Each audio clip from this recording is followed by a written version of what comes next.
Viewers, welcome my another blog video. আসলে আপনাদের সঙ্গে আজকে যে বিষয়টি নিয়ে তুলে ধরবো সেটি হচ্ছে যে আপনারা সকলেই জানেন যে আমাদের বাংলাদেশের বেশিরভাগই হচ্ছে কৃষক। অর্থাৎ কৃষকের একটা স্বপ্ন থাকে। কৃষক স্বপ্ন দেখে একটা ফসল তিনি ফলাবেন এবং এই ফসল থেকে বছর শেষে উনি একটা অর্থ পাবেন এবং তা দিয়ে তিনি পরবর্তীতে তার যে পরিকল্পনা, সকলের স্বপ্ন থাকে, স্বপ্নগুলো বাস্তবায়ন করবেন এবং পরবর্তীতে অন্যান্য ফসল ফলাবেন। ঠিক আছে? এই পরিপ্রেক্ষিতে আজকে আমি যে ভিডিওটি নিয়ে আপনাদের সঙ্গে আসলাম সেটি হচ্ছে যে কলা বাগান সম্পর্কে। আসলে কলা বাগান সম্পর্কে আপনাদের সঙ্গে ভিডিওটি নিয়ে আসলাম যে এখন দেখা যাচ্ছে যে কলার প্রায় মৌসুম চলে আসছে, অর্থাৎ কলা বাগানের যে কলা বাগানগুলো আছে ওখানে নতুন নতুন গাছগুলোয়, অর্থাৎ যে গাছগুলো এখন পরিপক্ক হয়েছে ওই গাছগুলোয় এখন কলা কলা আসা শুরু হয়েছে। এবং এই কলা বাগান কিন্তু করা হয় 1 বছর ধরে, অর্থাৎ 1 বছর পর কলা পরিপক্ক হয় এবং তা বিক্রি করে কৃষক অনেক টাকা পায়।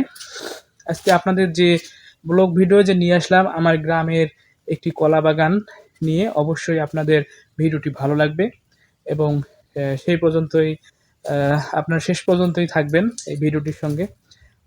তো ভিউয়ার্স, তো আপনাদেরকে একটু ভালোভাবে দেখানোর চেষ্টা করি।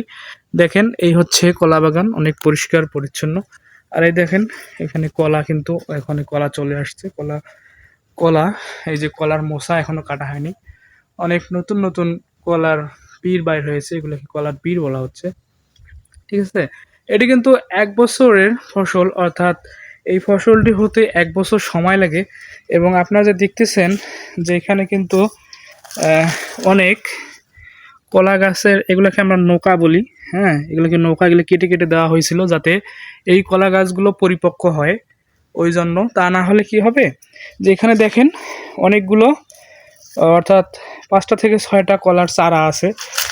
এগুলো যদি কেটে কেটে দেওয়া না হইতো তাহলে এগুলো সব বড় হয়ে যাইতো। তখন এই মেইন যে কলার গাছটা আছে তখন এইটি কি পরিপক্ক হইতো না, বা তখন সময় লাগতো। আসলে সব চারা যদি একসঙ্গে বড় হয় তাহলে দেখা যাবে এই চারাগুলো অনেক পরিমাণ সার তারা গ্রহণ করবে।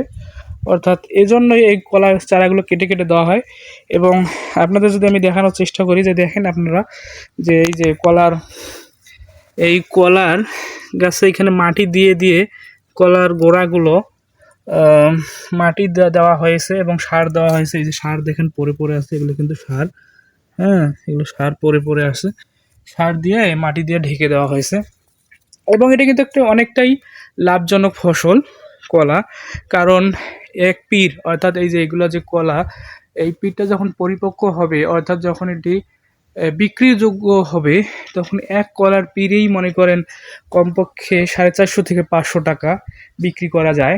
সেই তুলনায় দেখা যায় যে 100 কলার দাম, অর্থাৎ 100 বলতে, হ্যাঁ, 100 কলার দাম মনে করেন যে 40,000 থেকে 45,000, 50,000 এরকম বিক্রি করা যায়।